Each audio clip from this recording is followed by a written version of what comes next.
Hey guys, welcome to the ace match of the finals of the ESV TV Korean Weekly Season 3 Week number 6 between FXO.Tear and ZeNEX.Life. We are on ESV TV's Muspelheim, and again, probably saying that map name wrong.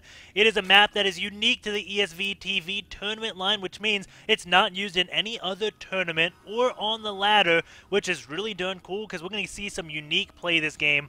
I can just feel it. It was very interesting in game number 1, which was a unique map that was on KWS3W6. You can see both players kind of using map-specific builds, something you haven't seen in a while from the Zerg, trying to gear up to do a Roach Hydra drop because the map just allowed that so much. But FXO.Tear's timing hit just before that. And the second time we played on a relatively unknown map, we had Tear go for a ginormous cannon rush, saying, you know what? I can do that awesome cannon rush, like a hot bid cannon rush, on your natural, and you cannot defend it at all. And I will be very happy about that, and I'll put you on one base and just win the game. You don't know about the SimCity of pylons on Frigid Pass, do you? But it looked like ZeNEX.Life, he indeed knew how you SimCity those pylons and got the block off, so Tear could not pull it off. He tried it anyways, lost a lot, then misplaced his next score, and well, that was game over. Anyways, we're now on Muspelheim, and we'll see exactly what ends up happening. I don't know really anything about this map.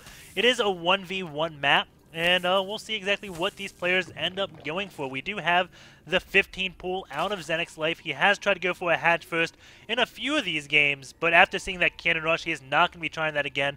Kind of lucky that Tear did not get that one pylon off. And if he did get one more pylon placed correctly, well, ZeNEX.Life would be out of this tournament. We would have a victor in. But since Tear couldn't place that last critical third pylon, we have the game going into the ace match. The drone is going to come down here. It is a Nexus first out of Tear. And the drone going to be chasing this one probe, trying to get that one hatch up. Does have the minerals, but the probe not going to be building a pylon at all. It's going to go back and block that even more, and delaying this hatch for quite a while, forcing the Zerg play to go up to 17 supply, and now even building this pylon, saying, no, no, no, you are definitely going to be supply capped. And delaying that pylon was so critical because now you can see Life did not have the larva to actually build the Lings immediately to kill this. If he placed this pylon block earlier, you wouldn't have seen the 18th drone. You would have seen that 18th larva used as Lings so you could take out this pylon. But the probe doing that delayed this so long. It does force ZeNEX.Life to take a third base way over here on the right side, which did that get scouted by the probe? Yes, it did. Lings are going to start taking out that one pylon.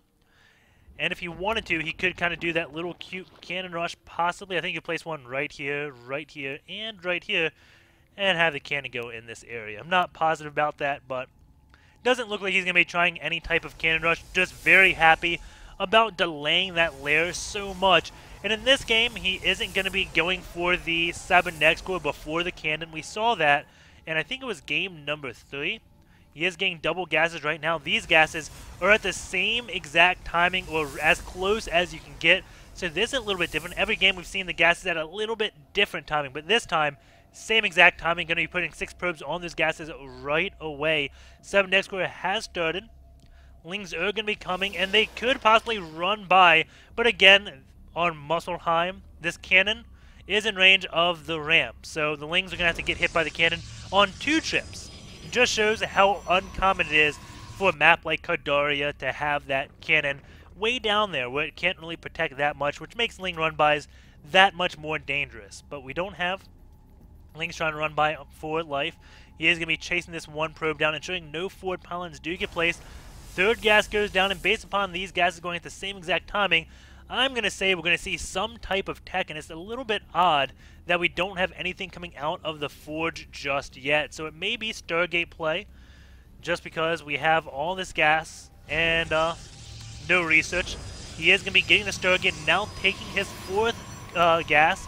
Stalker is going to be bullying this one Overlord, can possibly go for the kill, but without a second Stalker, I don't think he's going to get it. He's not going to go 2 Stalkers first. He is going to get a Sentry after that. Very common. Overlord now going to be trying to get out, and the Stalker is going to be running. It is going to take 6 more hits to kill this Overlord off. And will the Overlord be able to get to safety? This is going to be a close one. 2, 3, actually less than 6. 4. Wow. I don't know that off the top of my head.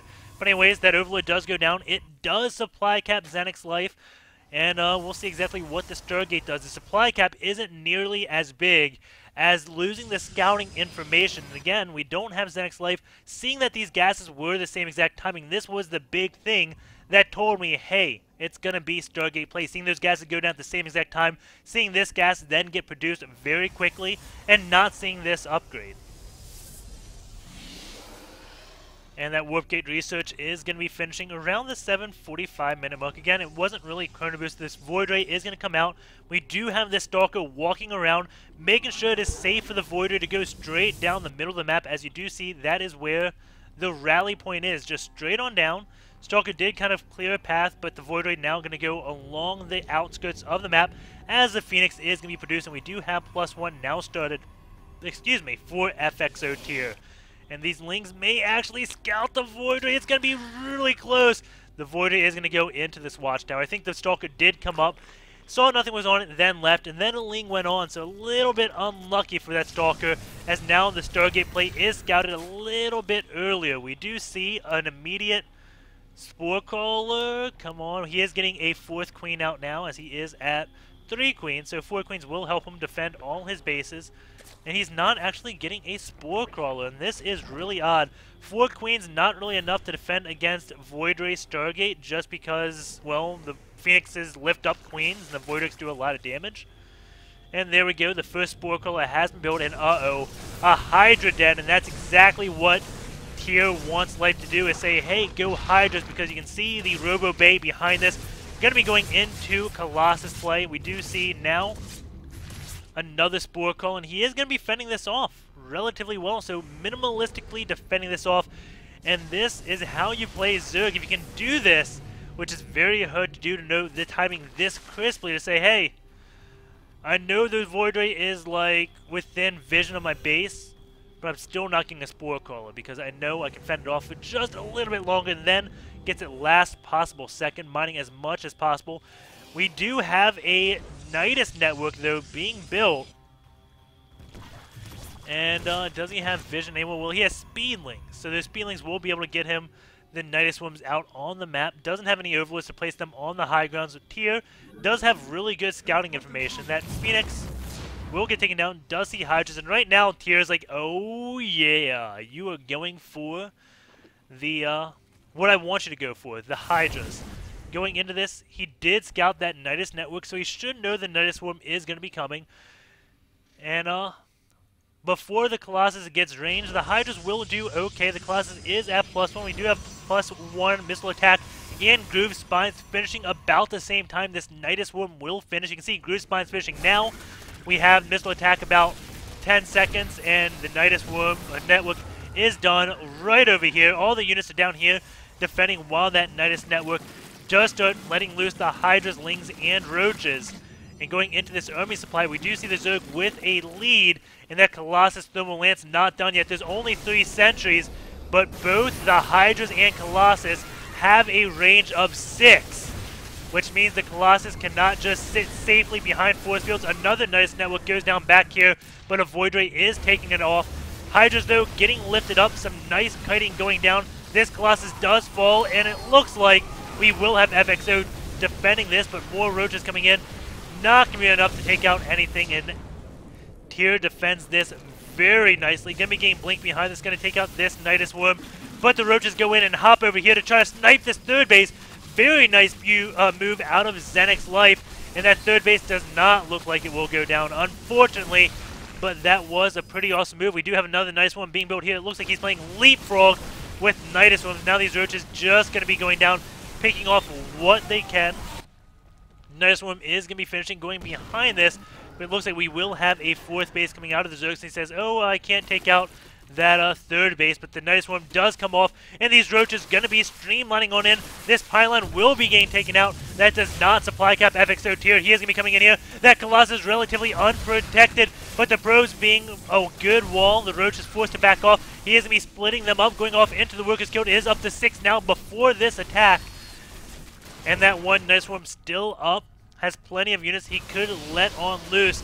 And going up to this, we have 14, 15 worker kills. The workers tab is showing 51 to 68. We do have Muta transition out of ZeNEX.Life, so he's going out of this Nidus Worm play into Mutas.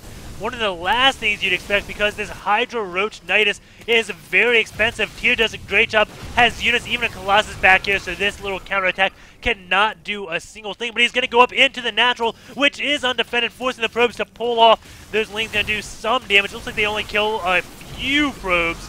Up to 25 workers killed, though.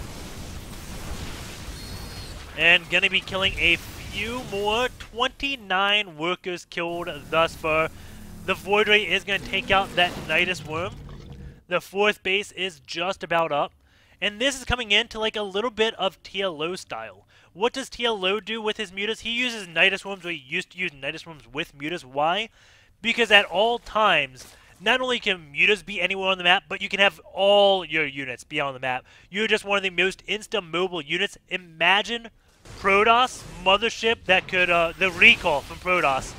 That can use any time you possibly want. As you do see, Mutas come into the main base, Nidus Worm being built. That will allow the Lings to just come storming into this base and engage in a really funky base trade, I believe, as we don't have Tear moving on back.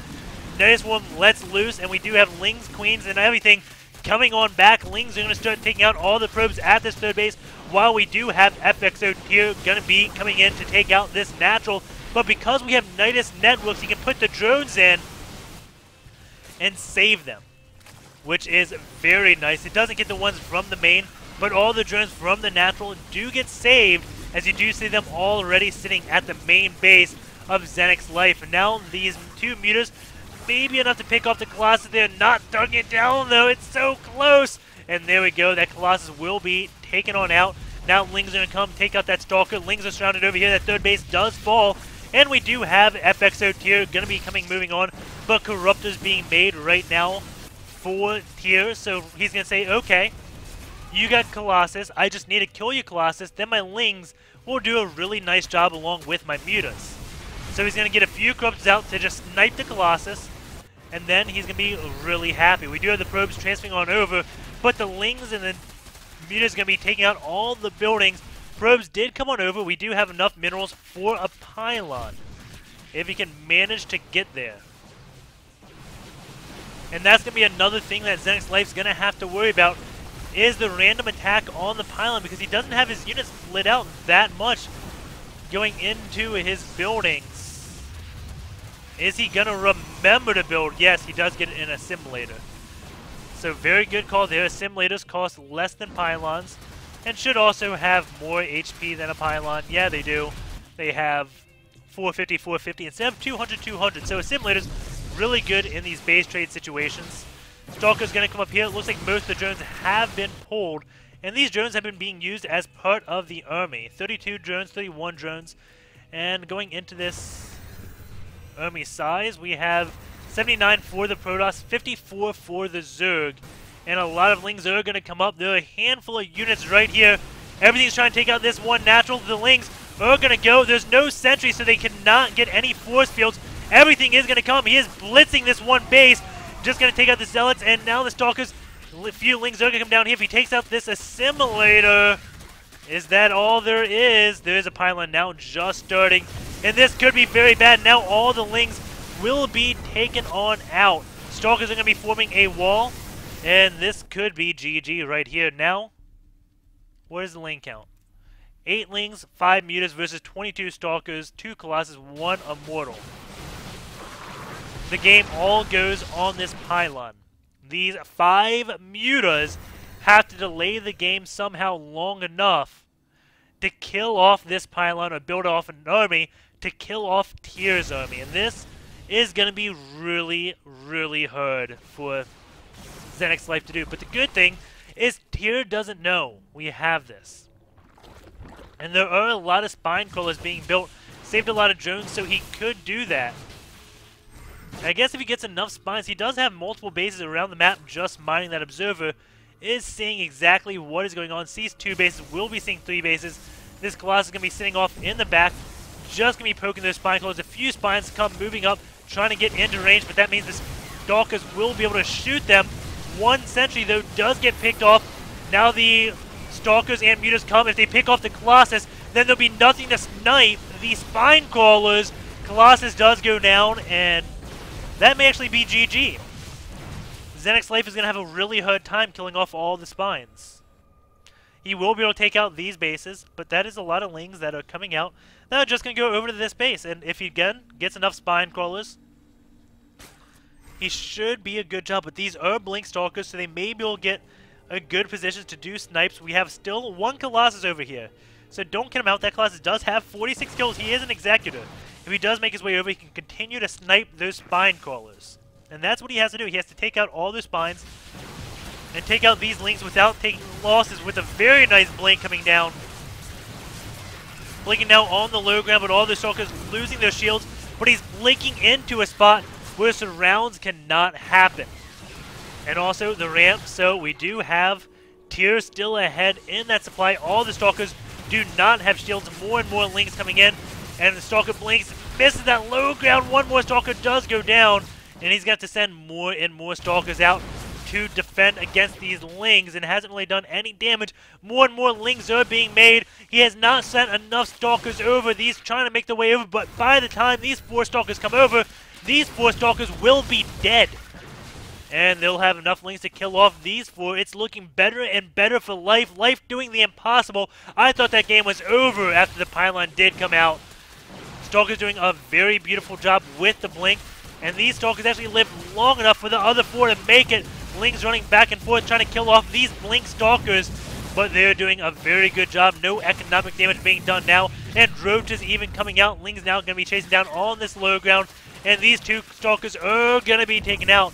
And once he gets the Roaches, then he's going to be able to engage this force head on. And this suddenly now looks really bad for Tear. Not sending enough units in. Underestimating how many units, actually maybe I was overestimating how many units Life actually had. Because there was the time when he had the 2 Mutas, 5 Mutas, 2 Lings. Send 5 Stalkers to that pylon, it is going to survive. If he had most of his army, then he would have been taking out all these bases. But unfortunately, he did not. And now we do have Tear moving across the map with everything he has. But there's enough now from Life to defend against this and also snipe this one pylon, because if he's attacking this base, things come in over here. If he attacks this base, things come in from over here. So there's no way you can attack both of those places at once. Very well if I could talk. Very good game, well played, and that was a good ace match. I was getting a little bit worried because the first 4 games were not the best. But that ace match, oh man, was that a great game or what, guys? I hope you guys enjoyed that. Please, please, please subscribe. And if you don't subscribe, tell people about my cast. Because I think, like, a lot of my cast are really informative compared to others. Like, let's take it back to that in-base 4-gate yesterday. I showed you how you could easily scout for that.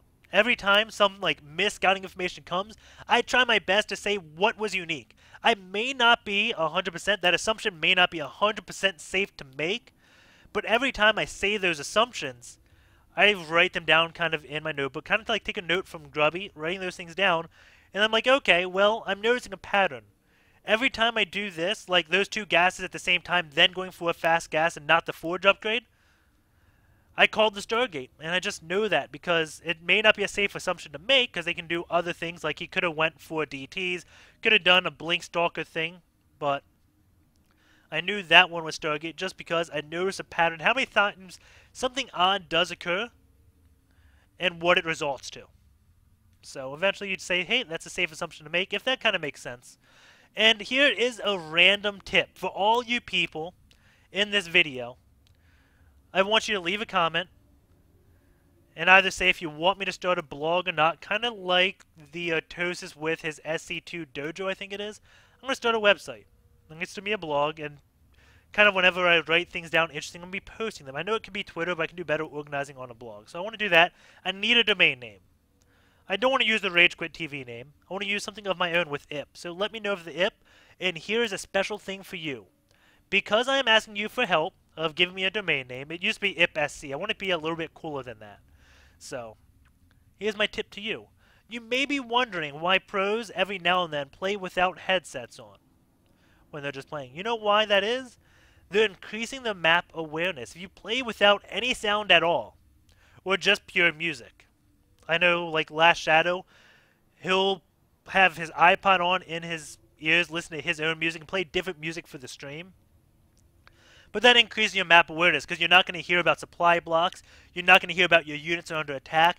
You have to depend on your map awareness for that. So whenever you see players playing with their headphones off, that's why they're doing that. They're training the map awareness. Yeah, they can't hear anything, but that's what they want. So when they can hear things, they have a huge advantage. So there's that. Bet you didn't know that. If you did, well, congratulations. But please, again, let me know of a domain name that I can take for a good blog. Take care, guys, and see you around. Oh, congratulations to ZeNEX.Life. He wins 200 bucks. I know I didn't do that. Sorry, ZeNEX.Life. I had my own announcements to make. I don't make them during your game. You gotta give me the end of the game to make my announcements. So, yep. See you around, guys. Thanks for watching.